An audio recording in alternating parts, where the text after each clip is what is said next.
Dans le même temps, en ce qui concerne le Burkina, le Mali ou comme le Niger, parce que c'est les réalités communes, et pour certains, il faut négocier, pour certains, il faut dialoguer. Le Burkina Faso a fait le choix du dialogue avec les leaders véritables. Est-ce qu'il faut négocier ou il faut aller à la guerre? Que pensons-nous en tant que leader religieux? Si la négociation, que peut être leur rôle? Moi, je le prônais, je le dis, je l'assume, au début de cette situation, j'ai demandé aux autorités à l'époque de dialoguer. Dialoguer, négocier, fonder. Oui. Voilà. Dialoguer, c'est de parler avec l'autre pour le situer et savoir qu'est-ce qu'il veut, où est-ce qu'il va en arriver. Mais si vous refusez de l'entendre, de l'écouter, il est difficile de le savoir. Voilà l'erreur qui a été commise. Parce que les gens confondent des choses. Négocier, ça c'est après dialogue. Quand vous avez dialogué avec quelqu'un, vous l'avez situé, vous saviez maintenant qu'est-ce qu'il veut. Maintenant, on parle de négociation. Mais dialoguer, ça veut dire situer votre interlocuteur, savoir qu'est-ce qu'il veut. D'abord, il est qui et il veut quoi, où est-ce qu'il va en venir. Mais vous avez besoin de savoir tout cela d'abord, avant de parler même de négocier. Mais les gens ne parlent que de négocier. Et de négociation, qu'est-ce qu'on va négocier? Mais tu es obligé, tu dois te poser cette question. C'est toi qui dis qu'est-ce que tu négocies, parce que l'autre là, tu n'as pas parlé avec lui. Dialogue avant négociation. Oui, tu dialogues d'abord avant négociation. C'est ça, chercher à rapprocher ces gens pour savoir qu'est-ce qui se passe. Vous voulez quoi? Il y en a parmi eux qui sont nos enfants, qui sont des nôtres. Et pourquoi nos enfants se sont mis dans cette peau? Pourquoi ils se rebellent contre leur nation? Qu'est-ce qui se passe? Il faut d'abord les écouter. Il faut le savoir. En ce moment, on les situe. Et s'il y a une négociation, ou il y a en tout cas autre chose à faire, nous saurons en ce moment les outils qu'il nous faut pour vraiment entamer une négociation avec eux. Mais quand vous n'écoutez pas quelqu'un, vous refusez même de l'écouter, vous le mettez dans un carcan, ou pour vous c'est un monstre et personne ne doit le parler. Mais le monstre, s'il l'est, il agit en monstre. S'il est monstre, il faut le transformer en humain. En lui montrant que, pour vous, il est humain.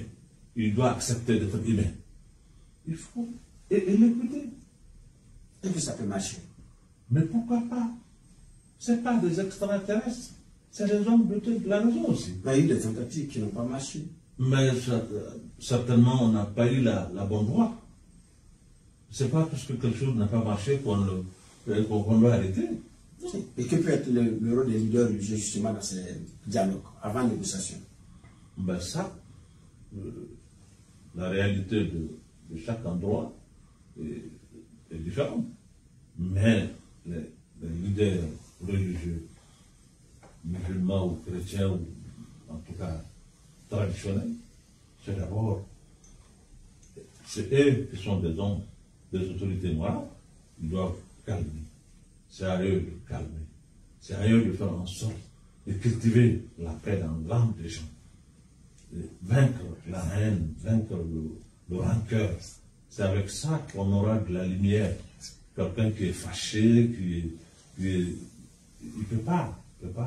Et les leaders religieux doivent d'abord prêcher la paix, l'amour, le pardon, pour que les gens puissent se parler. Mais si tout le monde parle de haine, de rancœur, il est difficile qu'on se comprenne. Et tout le monde se transforme en belligérant, il n'y aura personne pour nous réconcilier. Il faut nécessairement que les gens prennent une certaine distance vis-à-vis de tout le monde pour pouvoir les réconcilier. Nous sommes dans un dilemme aujourd'hui. Si vous acceptez de parler avec l'autre, on dit non, vous êtes son complice. Si vous n'acceptez pas, l'autre l'a dit que vous êtes ceci. Alors, c'est difficile pour les leaders. Maintenant, il faut certainement les accorder cette attitude de neutralité qui leur permet de réconcilier les deux. Nous avons un État qui est nous-mêmes. Nous avons des enfants qui sont égarés. Comment les faire venir? C'est à nous d'imaginer le comment. il ne faut pas penser que c'est les autres qui vont l'imaginer à notre place. On n'est pas aussi des gens qui ne sont pas dotés de la raison, de l'intelligence, pour pouvoir créer des conditions à pouvoir parler avec des gens ou qu'on se parle entre nous. Nous devons pouvoir le faire. Mais si on laisse vraiment le Satan nous dominer, et chacun dit que non, cette affaire-là, il faut en finir, parce que ces gens-là, ils sont tous les mêmes, ça devient des problèmes communautaires, ça devient des problèmes qui sont déjà, les choses ça se rajoutent, c'est difficilement qu'on aura la solution. Vous êtes favorable à ce dialogue. Est-ce que vous avez été parfois associé à des cas de dialogue? Écoutez, j'ai eu le privilège d'être à un moment donné choisi par mon pays pour faire le bon office, que j'ai commencé d'ailleurs, mais pour des raisons que je n'évoquerai pas ici, qui sont souvent des raisons politiques et autres là, c'est arrêté. Et je le regrette, parce que je pensais vraiment que si on y avançait, peut-être qu'aujourd'hui même le Burkina ne souffrirait pas de cette situation. Mais bon, ça n'a pas été compris. Ça s'est arrêté en route, mais je pense réellement que, quels qu'ils soient, ils sont des hommes, ce n'est pas des extraterrestres. Et s'ils sont des hommes, pourquoi avoir peur de parler avec eux? Pourquoi? Il faut parler avec eux, il faut leur poser la question. Moi, j'ai été, à un moment donné, à eux pour leur dire, mais écoutez, vous voulez quoi? Pourquoi vous venez occuper une partie de notre pays? Nous sommes des musulmans depuis des millénaires. Quel est votre? Qu'est-ce que vous cherchez? Il faut nous le dire. Et vous ont dit quoi? Ben, ils ont dit ce qu'ils ont dit et j'ai donné la réponse que ça mérite. Qu'est-ce qu'ils vous ont dit? Qu'est-ce que vous avez dit? Mais ils m'ont dit qu'ils viennent pour l'application de la charia. Et j'ai d'accord l'application de la charia. Mais la charia ne se limite pas à ce que vous êtes en train de dire. Non. Vous parlez de charia. Et amputer la main de quelqu'un ou bien lapider quelqu'un.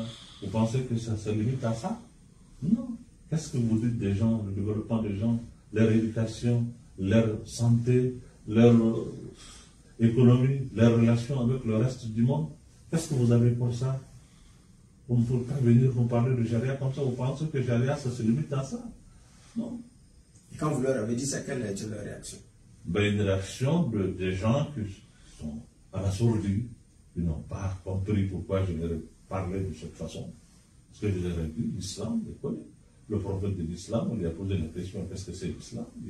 Il a répondu, l'islam, c'est attester qu'il n'y a pas de divinité qu'Allah. Deuxième, faire la prière. Troisième, faire l'aumône. Quatrième, faire le jeûne. Cinquième, faire le pèlerinage. Voilà comment c'est la définition qu'il a donnée à l'islam. Vous ne pouvez pas connaître l'islam plus que celui qu'il avait. Tout ce dont vous parlez là, il n'en a pas parlé. Alors vous voulez quoi? Ça, il faut.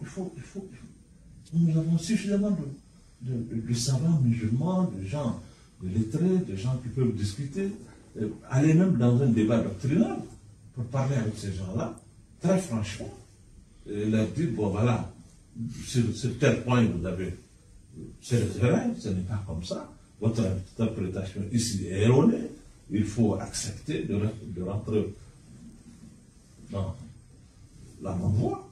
Mais si les gens refusent de parler, mais il est difficile qu'on arrive à une compréhension. D'accord.